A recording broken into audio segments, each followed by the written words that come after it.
Toastmaster, fellow Toastmasters, honored guests.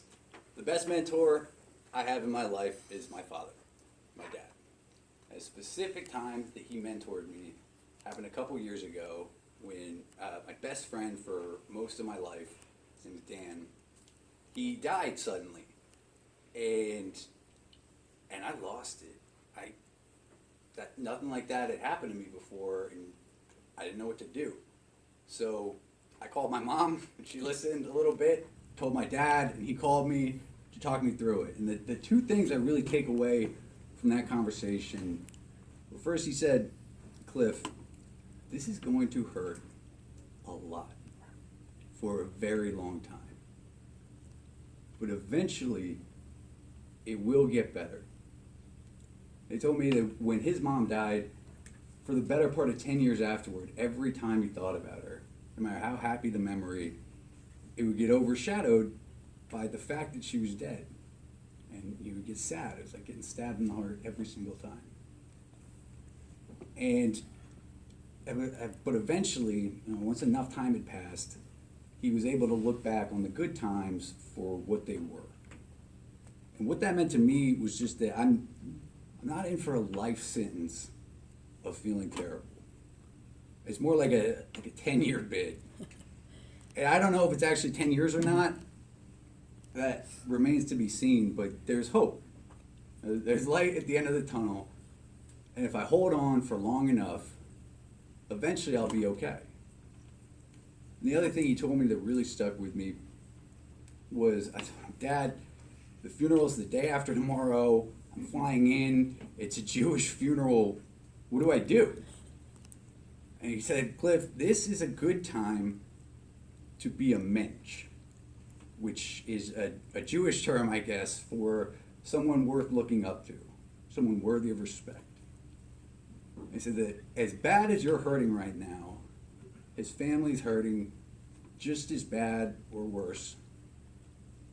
And you knew him better than anybody else.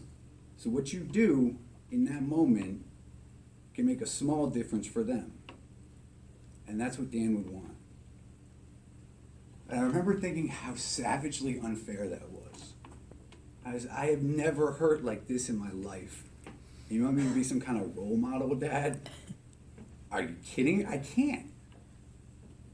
And I got mad. I felt like it was out of line to even invoke Dan's name and suggest that I do that. And so he didn't get too specific on what to do, but he was right. And that's what anyone would want. And that's what Dan deserved. So I went to the funeral, and I was a pallbearer, which is supposed to be a non-relative Jewish person, but they gave me a yarmulke, and they let me do it anyway. And I'm eternally grateful for that. And at the funeral, they don't really have a section for eulogy. The rabbi does most of that. But at the end, they have everybody take a shovel full of dirt and throw it on the coffin to help bury it. And that's considered a mitzvah, which is a good deed. You're allowed to do as much as you want. So everybody had their turn and started leaving. I was not going to leave Dan unburied. Never. So a couple of friends hung back, and we buried him, all 6 feet, in full suits, barely a word spoken between us. And then when we were finished, went to the wake, or I think it's called a shiva, and I cried with his parents, and I prayed with them. I told them how much Dan loved them, and respected them, and cared about them, even when it didn't seem like it. And what a wonderful job they did raising their boy into a good man. The best guy I've ever known, who had all of their good qualities within him. As brothers, I got to tell some funny stories about Dan that they'd never heard before. And with our friends, I just tried to talk about the good times we shared and how lucky we were to have known Dan. And I felt like from an experience where I could have shrunk, I should have shrunk as a person. I already given myself the excuse. Based on some good advice, I was able to grow as a person a little bit. In that I can look back on the worst day of my life with a little bit of pride that I sent my friend off right. And I know now, no matter how bad it hurts or how damaged you feel, you can make a small difference for someone else, but you're really gonna have to push yourself.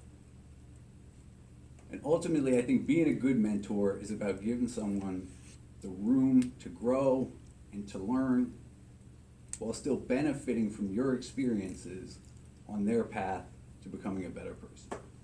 Thank you very much, Mr. Toastmaster.